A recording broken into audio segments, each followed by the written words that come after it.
आज पढ़ते हैं कला एवं संस्कृति। कला एवं संस्कृति में धर्म एवं दर्शन।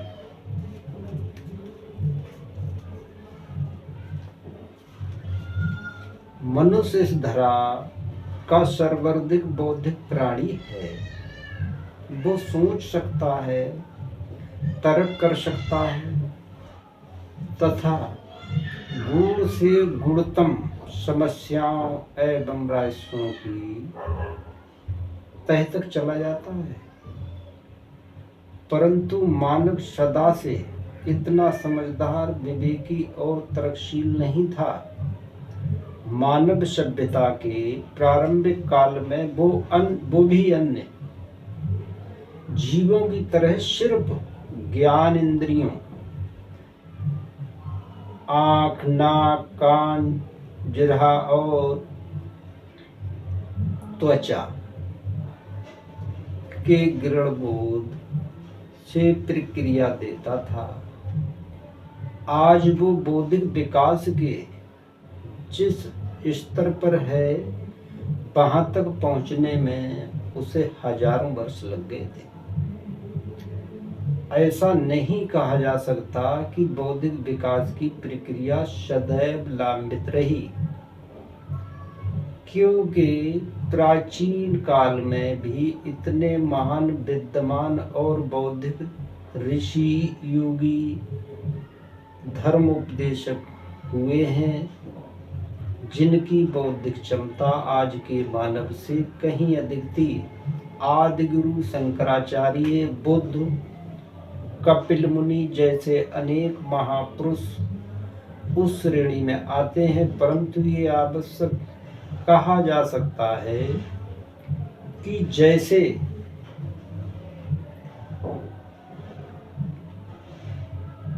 कि आज के मनुष्य के पास तर्क शक्ति के साथ साथ वे साधन भी मौजूद हैं जिनसे वो अपने मत और वैज्ञानिक तरीके से साबित कर सकता है और धर्म और दर्शन के उद्भव के विकास को मानव सभ्यता के विकास के साथ साथ ही समझा जाता है। धर्म सदा से ही दर्शन के लिए आधार बनता आया है। यदि आधुनिक भाषा विश्लेषणवादी दर्शन को छोड़ दें तो लगभग सभी दर्शन के विषय वस्तु धर्म आज सबसे जुड़ी धाराएं ही रही हैं। धर्म और दर्शन की अवधारणा को गहनता से समझने के लिए इस सर्वप्रथम धर्म और दर्शन को परिभाषित करने का प्रयास करते हैं। धर्म शब्द की उत्पत्ति यानी धर्म शब्द की उत्पत्ति संस्कृत के धृ धातु से मानी जाती है, जिसका अर्थ है कि धारण करना। जो कुछ भी धारण करने योग्य है वही धर्म है। अर्थों में धर्म का तात्पर्य कर्तव्य पालन से है। हिंदू धर्म ग्रंथों में मनुष्यों से ये अपेक्षा की गई है कि वो अपने धर्म, आर्थिक, नैतिक कर्तव्यों का पालन करें। जैनियों ने धर्म शब्द का अर्थ विशेषता से लगाया है। उनके अनेकतावाद सिद्धांत के अनुसार तृतीय वस्तु में अनंत धर्म होते हैं, अर्थात अनंत विशेषताएं होती हैं। बौद्धों ने सत्ता की व्याख्या और चेतन अचेतन धर्मों के रूप में की है। धर्म शब्द को अंग्रेजी के रिलीजन का समानार्थी माना जाता है। इसमें री का आशय दोबारा, लीजन का आशय बांधने से है। दोबारा से बांधना, इससे धर्म अर्थ में आत्मा को परमात्मा से बांधने के रूप में देखा जाता है। इस आलोक में रिलीजन वो अभिवृत्ति है जो अलौकिक सत्ताओं को मनुष्य के साथ भावनाओं और क्रियाओं के स्तर पर जोड़ती है। कुछ समाजशास्त्री जैसे पार्सनस, दुर्खम आदि के अनुसार विभिन्न समाज में मनुष्यों का जीवन व्यवस्थित रूप से चलाने के लिए कुछ विश्वास, कर्मकांड और संस्थाएं बनाई, जिनको सम्मानित रूप से धर्म कहा जाता है। इस प्रकार हम देखते हैं कि धर्म एक व्यापक अवधारणा है और इसे परिभाषित करना सरल नहीं है, किंतु उपयुक्त परिभाषाओं के आलोक में धर्म को इस प्रकार परिभाषित करने का प्रयास किया जा सकता है।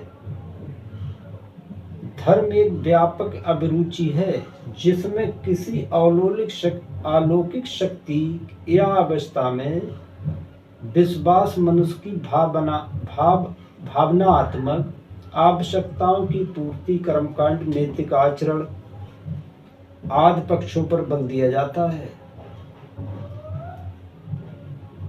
तथा जो धर्म मनुष्य के जीवन पर गहरा प्रभाव डालता है। दर्शन जीवन और जगत के मूल कारण, वस्तुओं के मूल स्वरूप, लौकिक एवं परलौकिक सत्ताओं के अस्तित्व, अनास्तिक, जन्म मरण मुक्ति, वास्तविक ज्ञान का समरूप, उसकी सीमा एवं प्रमाणिकता आदि के संदर्भ में गहन बौद्धिक चिंतन एवं अध्ययन ही दर्शन है। दर्शन में अंग्रेजी पर्यायवाची है जिसका शाब्दिक अर्थ ज्ञान के प्रति अनुराग। इस प्रकार दर्शन को ऐसी जीवन दृष्टि या जीवन पद्धति के रूप में देखा जा सकता है जिसमें ज्ञान के प्रति विशेष अनुराग दिखाई देते हों।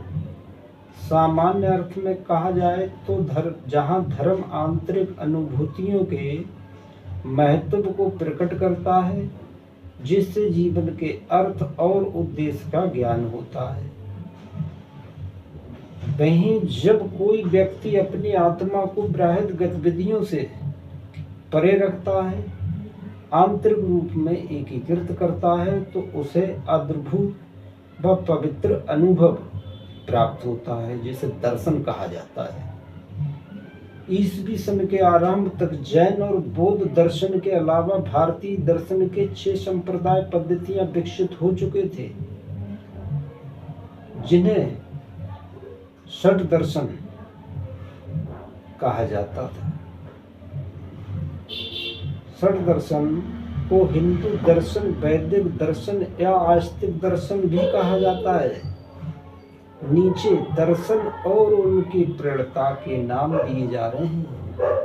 सांख्य दर्शन महर्षि कपिल, न्याय दर्शन महर्षि गौतम, पूर्व मीमांसा महर्षि जैमिनी, योग दर्शन महर्षि पतंजलि, वैशेषिक दर्शन महर्षि कणाद, उत्तर मीमांसा वेदांत महर्षि बादरायण। इनके अंतर्गत पूरा ईस्वी 6वीं सदी के आसपास चाणक्य हुए, जिन्होंने एक भौतिकवादी दर्शन, चाणक्य दर्शन या लोकायत का प्रतिपादन किया। उनका मत है कि जिसका अनुभव मनुष्य अपनी इंद्रियों द्वारा नहीं कर सकता, उसका वास्तव में अस्तित्व ही नहीं होता। इस सभी मुख्य दार्शनिक पद्धति को वेदों में विश्वास रखने न रखने के आधार पर आस्तिक या नास्तिक 2 श्रेणियों में बांटा जाता है।